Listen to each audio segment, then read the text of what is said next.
Hello friends, my name is Tinuke and I'm a mental health therapist. Today I'll be reading a book to you titled Maua and the Garden of Plenty. This book was written by Linda Omari and illustrated by Chike Obasi. Once upon a time, in a small town called Azania, there lived a teeny-weeny girl named Maua. Maua was the last born in a big family and often felt ignored because of how small she was. Every day, the Azanian people would tend to their gardens. The gods will reward them for their hard work with an abundance of delicious fruits and vegetables. However, the Azanian people became lazy over time. They did less work and complained, yet still expected the gods to reward them with big, juicy fruits and vegetables. The gods became worried and decided to teach them a lesson. The less work the Azanian people did, the fewer fruits and vegetables the gods gave them. Eventually, the gardens became empty and the Azanian people became hungry. They pleaded with the gods to forgive them, but their baskets remained empty for many, many weeks. One morning, Maua woke up early so she could be ready first. For Maua, being small in a big house was tough. To avoid being squeezed out of the kitchen and bathroom, she learned how to think ahead. It was time for Maua and her family to head to the gardens. On the way, Mama asked, "My dear children, what can we do to please the gods and have delicious food again?" Each of the siblings had an idea, including Maua, but no one wanted to hear what she had to say.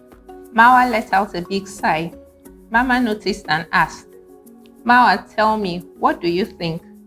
Maua was happy to be heard and replied, "I think we should start planting our food to show we understand the importance of hard work and are thankful for what we have."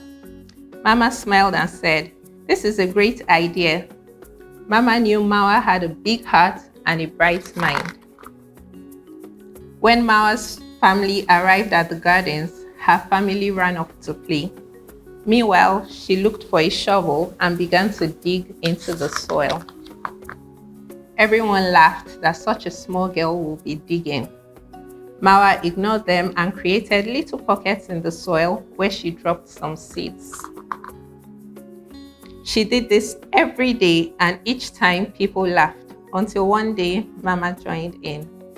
Over time, the gardens were full of sprouting fruits and vegetables and the promise of a new harvest. Soon, other villagers joined Maua to plant more food. The gods were pleased that Maua helped everyone understand the importance of hard work. The gods made the crops grow faster, bigger, and more delicious than ever before to reward the people. Eventually, the Azanian people's baskets were overflowing with fruits and vegetables, and the gardens looked beautiful again. One morning, Maua and her family heard the noise of a large crowd outside their home. The great chief of Azania walked through the crowd and towards Maua and Mama. She opened her right hand to reveal a small crown made of gold. The whole town marveled at the shining object as she placed it on Maua's head. She announced, "This girl saved our people from a terrible disaster, and she is very special." The chief turned to face the crowd and said, "This is a lesson that none of us can ever be too small to make a big difference."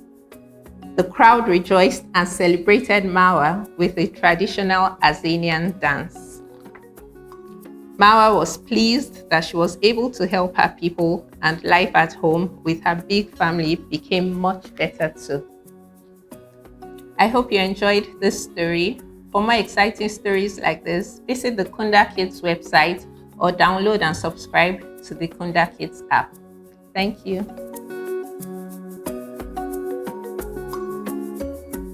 Thanks for listening to Kunda Kids Story Circle. Love the stories? Check out the Kunda Kids app for more adventures and grab your favorite books at kundakids.com. Kunda Kids, inspiring the next generation.